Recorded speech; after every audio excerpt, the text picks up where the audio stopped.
વિદ્યાર્થી મિત્રો, ધોરણ 11 આંકડાશાસ્ત્ર ચેપ્ટર નંબર 3 મધ્યવર્તી સ્થિતિના માપ. હવે મધ્યવર્તી સ્થિતિના માપમાં મધ્યક, મધ્યસ્થ અને બહુલક આપણે ભણવાનું છે. આ જે મધ્યક, મધ્યસ્થ અને બહુલક એ અગાઉના વર્ષોમાં 9મા અને 10મા ધોરણમાં તમે ભણેલા છો, પણ ફરીથી એકવાર વાત કરી લઈએ કે પહેલી વાત કરીએ છીએ આપણે આજે સમાંતર મધ્યક. હવે સમાંતર મધ્યક એટલે શું? પહેલો પ્રશ્ન એ થાય. તો વિદ્યાર્થી મિત્રો બિલકુલ સહેલું છે, એકદમ સહેલો કન્સેપ્ટ છે કે સમાંતર મધ્યક એટલે શું? તો પ્રાપ્તાંકોના સરવાળાને પ્રાપ્તાંકોની સંખ્યા વડે ભાગવાથી જે માપ મળે છે તેને આપણે મધ્યક કહીએ છીએ. અને શું કહીએ છીએ આપણે? મધ્યક અથવા તો સમાંતર મધ્યક કહીએ છીએ. એને ચલ x ના મધ્યકને x બાર વડે દર્શાવવામાં આવે છે. એને શું વડે, શેના વડે દર્શાવીશું?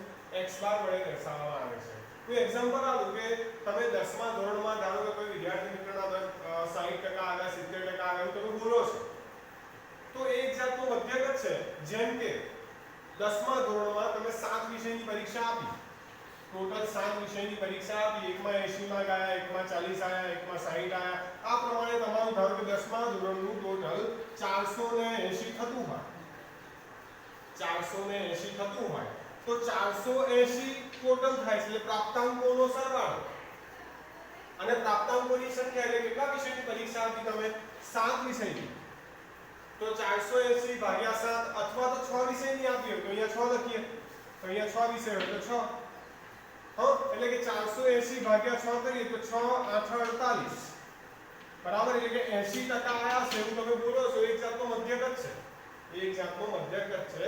એટલે મધ્યક એટલે શું? ફરી એકવાર, પ્રાપ્તાંકોના સરવાળાને પ્રાપ્તાંકોની સંખ્યા વડે ભાગવાથી જે માપ મળે છે એને મધ્યક કહીએ છીએ. અને ચલ x ના મધ્યકને x બાર વડે દર્શાવવામાં આવે છે. એને અંગ્રેજીમાં મીન કહીએ છીએ અથવા તો એવરેજ પણ કહેવાય. આ સરેરાશ છે એક જાતની. ફરી એકવાર, ધારો કે કોઈને 10મા ધોરણમાં 7 વિષયની પરીક્ષા આપી છે. ચલો 7 વિષયની પરીક્ષા, એનું ટોટલ છે 420. 7 વિષયનો સરવાળો એનો 420 થાય છે. તો મધ્યક શોધવો હોય તો 420 ટોટલ આવ્યું અને 7 વિષયની પરીક્ષા આપી છે, તો 420 ભાગ્યા 7 એટલે પ્રાપ્તાંકોનો સરવાળો 420 અને ભાગ્યા પ્રાપ્તાંકોની સંખ્યા 7 એટલે કે 420 ભાગ્યા 7 એટલે 6 7 42 60%. આવું બોલીએ છીએ.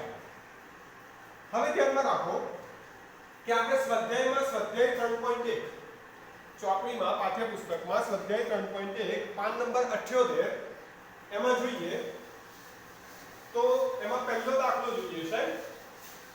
પાન નંબર 78 પર પહેલો દાખલો. હવે જોઈએ એની પહેલા મધ્યકની વ્યાખ્યાને આધારે મધ્યકનું સૂત્ર બનાવવાનું છે. મેં તમને કહ્યું એમ કે મધ્યકને x બાર વડે દર્શાવીએ છીએ, તો x બાર બરાબર પ્રાપ્તાંકોનો સરવાળો, પ્રાપ્તાંકોનો સરવાળો ભાગ્યા પ્રાપ્તાંકોની સંખ્યા. હવે એને સંકેતમાં દર્શાવીએ તો પ્રાપ્તાંકોનો સરવાળો, સરવાળો એટલે સિગ્મા, સિગ્મા xi આપેલા હોય તો સરવાળો કરવાનો પ્રાપ્તાંકોનો. અને પ્રાપ્તાંકોની સંખ્યાને n વડે દર્શાવીએ છીએ, એનું સૂત્ર બન્યું x બાર બરાબર સિગ્મા xi ભાગ્યા n. આ સૂત્રને આધારે આપણે એના દાખલા ગણીશું. હવે સ્વાધ્યાય 3.1 પાન નંબર 78 પર જોઈએ છે આપણે પહેલો દાખલો આપેલો છે વિદ્યાર્થી મિત્રો પાઠ્યપુસ્તકમાં કે એક નર્સરીમાં વાવેલ છોડની સપ્તાહ દીઠ વૃદ્ધિ શ્રેણીમાં નીચે પ્રમાણે છે. હવે તમને આપ્યું છે 1.0 3.2 1.4 એ પ્રમાણે વૃદ્ધિ આપેલી છે. હવે છોડની વૃદ્ધિનો મધ્યક શોધવાનો છે. ખૂબ સહેલો દાખલો છે કે તમને કહ્યું છે વિદ્યાર્થી મિત્રો પહેલો દાખલો જોઈએ છે. એમાં કહ્યું છે છોડની વૃદ્ધિનો મધ્યક શોધો એવું કહ્યું છે. તો મધ્યક મારે x બાર શોધવો છે. અવરેજ મેં તમને શીખવાડ્યું કે મધ્યક કેવી રીતે શોધવાનો? તો કે પ્રાપ્તાંકોનો સરવાળો ભાગ્યા પ્રાપ્તાંકોની સંખ્યા એટલે કે સિગ્મા xi, સરવાળો એટલે સિગ્મા લખીશું સંકેતમાં, અને ભાગ્યા n. અહીંયા બધા જ પ્રાપ્તાંકો જે આપેલા છે રકમમાં એનો સરવાળો કરીશું. તો અહીંયા 1.0 વત્તા 1.2 3.2 વત્તા 2.4 વત્તા 1.9 2.4 1.6 1.4 વત્તા 2.1 1.3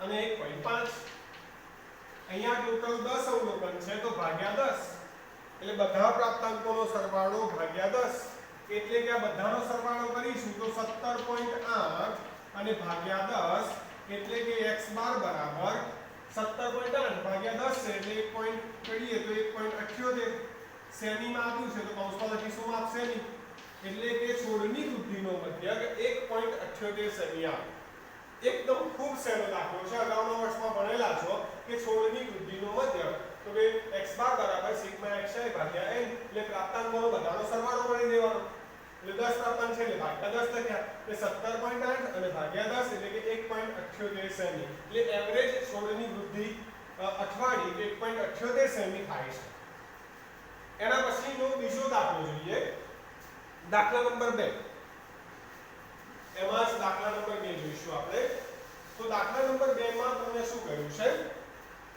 રકમ જુઓ પાન નંબર 78 પર કે રિલે રેસની એક ટીમમાં 4 સ્પર્ધકોની ઉંમરનો મધ્ય 24 વર્ષ ગણવામાં આવ્યો હતો એટલે રિલે રેસની એક ટીમમાં 4 સ્પર્ધકોની ઉંમરનો મધ્યક આપેલો છે કે કેટલા સ્પર્ધકોએ ભાગ લીધો છે બીજા દાખલામાં તો કે 4 સ્પર્ધકો એટલે n બરાબર 4 એનો મધ્યક એટલે શું કહીશું x બાર બરાબર કેટલા આપેલા છે વિદ્યાર્થી મિત્રો 24 વર્ષ મધ્યક તમને આપ્યો છે 24 વર્ષ એવું કહે છે પાછળથી માલુમ પડ્યું હતું કે એક સ્પર્ધકની ઉંમર ખરેખર 27 વર્ષ હતી એટલે એક સ્પર્ધકની ઉંમર ખરેખર 27 વર્ષ હતી 27 વર્ષ હતી તે 25 વર્ષ એમ ખોટી નોંધવામાં આવી છે ખોટી નોંધવામાં આવી છે આવું કહ્યું છે તો આગળ એવો પ્રશ્ન પૂછ્યો છે જો ઉંમરનો મધ્યક 25 વર્ષથી વધારે હોય તો સ્પર્ધામાં ભાગ લઈ શકશે નહીં એવો નિયમ હોય તો તેઓ ઉંમરનો સુધારો કર્યા પછી પણ સ્પર્ધામાં ભાગ લઈ શકશે ધ્યાનમાં રાખો કે વિદ્યાર્થી મિત્રો અહીંયા 4 વિદ્યાર્થીઓએ ભાગ લીધો છે રિલે રેસની હરીફાઈમાં એમનો મધ્યક તમે ગણી નાખ્યો છે 24 પણ તમે ભૂલ શું કરેલી 4 નો મધ્યક ગણ્યો છે એમની ઉંમરનો મધ્યક તો એક વિદ્યાર્થીની ખરેખર ઉંમર 27 વર્ષ હતી પણ તમે ભૂલથી 25 વર્ષ લઈ લીધા છે તો હવે શું કરવું પડે તો કે અહીંયા મધ્યક આપેલો છે તો આપણે બધા જ મધ્યકનું સૂત્ર જાણીએ છીએ કે મધ્યક એટલે કે x બાર મધ્યક એટલે x બાર એનું સૂત્ર એવું છે કે સિગ્મા xi અને ભાગ્યા n સિગ્મા xi ભાગ્યા n અહીંયા મધ્યક 24 વર્ષ આપેલો છે તો x બાર બરાબર 24 સિગ્મા xi એટલે કે પ્રાપ્તાંકોનો સરવાળો નથી આપ્યો એ મારે શોધવો છે એટલે સિગ્મા xi નું શોધીશ અને n એટલે 4 આપેલો છે તો 24 અહીંયા ભાગાકારમાં છે 4 તો આ બાજુ જશે બરાબરની તો ગુણાકારમાં આવશે તો 24 ગુણ્યા 4 એટલે કે 96 સિગ્મા xi એટલે કે પ્રાપ્તાંકોનો સરવાળો સિગ્મા xi 96 હશે એટલે કે 4 વિદ્યાર્થીઓની ઉંમરનો સરવાળો ટોટલ 96 હશે હવે તમને એવું કહ્યું છે કે એક વિદ્યાર્થીની ઉંમર ખરેખર 27 વર્ષ હતી પરંતુ ભૂલમાં તમે 25 વર્ષ એમ ખોટી નોંધવામાં આવી હતી તો આ 96 જે છે એમાં સુધારો કરવો પડશે એટલે સુધારેલ સિગ્મા xi બરાબર તમે સરવાળો 96 કર્યો છે પણ એક વિદ્યાર્થીની ખરેખર ઉંમર 27 વર્ષ હતી તો ખરેખર 27 વર્ષ હતી પણ ભૂલથી તમે 25 વર્ષ નોંધ્યા છે તો ભૂલથી જે નોંધ્યા છે એટલે 25 ભૂલ હતી એ બાદ કરી એટલે ખોટું બાદ કરવાનું અને સાચી ઉમેરી એટલે 27 વર્ષ સાચું છે તો ઉમેરીશું એટલે કે 96 માંથી 25 બાદ કરીશું અને 27 ઉમેરીશું એટલે ટોટલ આવશે 98 એટલે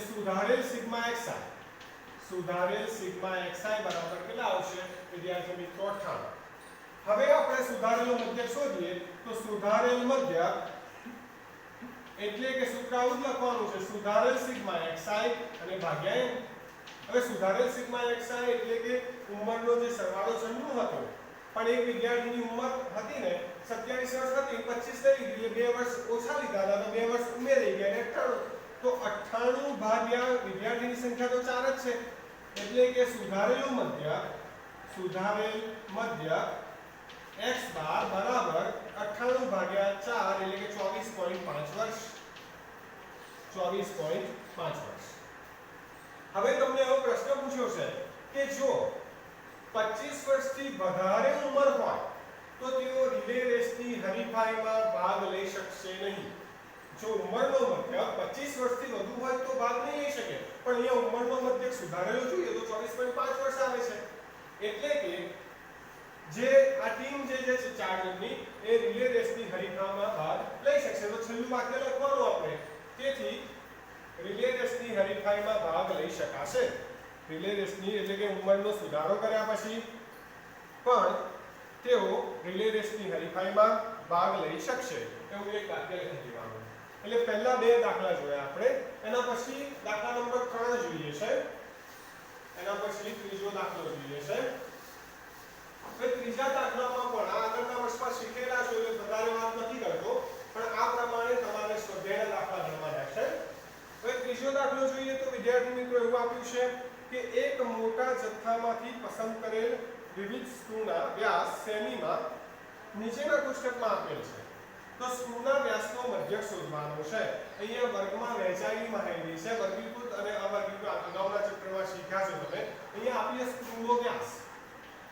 સ્ક્રૂનો વ્યાસ આવું આપ્યું છે, સેમીમાં મિલીમીટરમાં આપ્યું છે, મીમીમાં, અને સ્ક્રૂની સંખ્યા આ પ્રમાણે આપ્યું છે. તો અહીંયા આપ્યું છે 30 35 40 45 50 55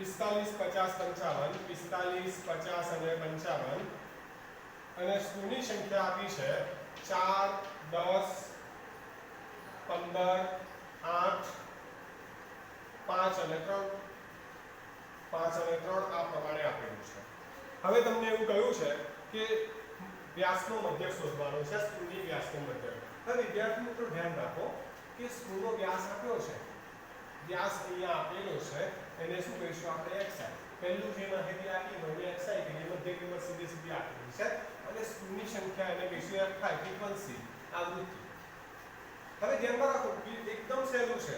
હવે જ્યારે વર્ગમાં વહેંચાયેલી માહિતી હોય fi xi બંને આપેલું હોય ત્યારે મધ્યકનું સૂત્ર થોડું બદલાશે.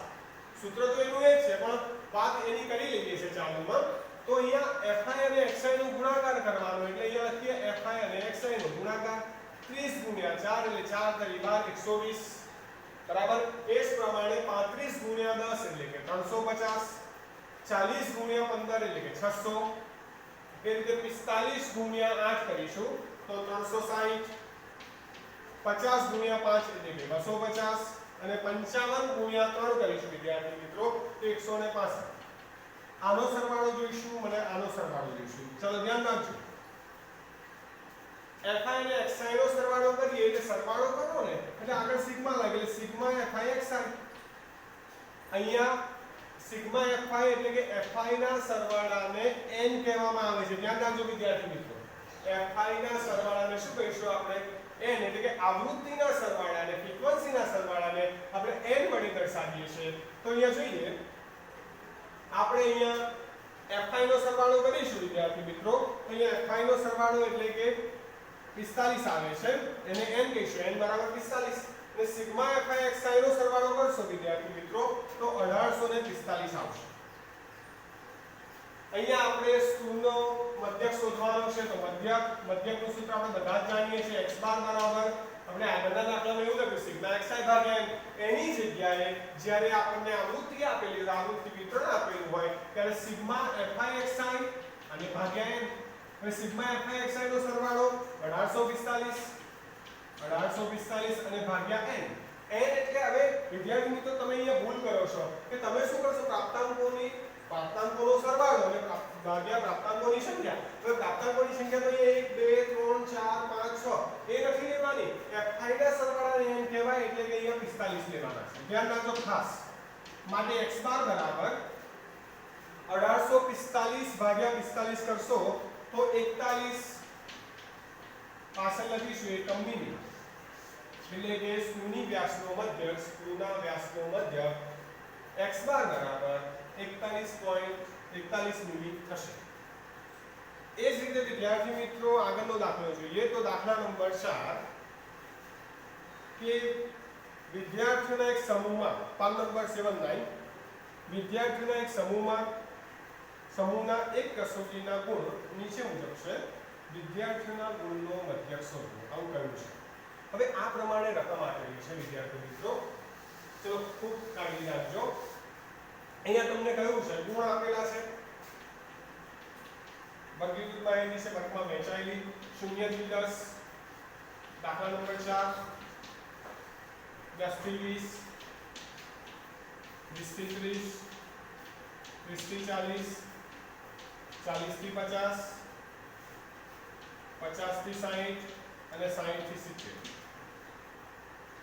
વિદ્યાર્થીઓની સંખ્યા આપી છે 3 5 12 16 11 5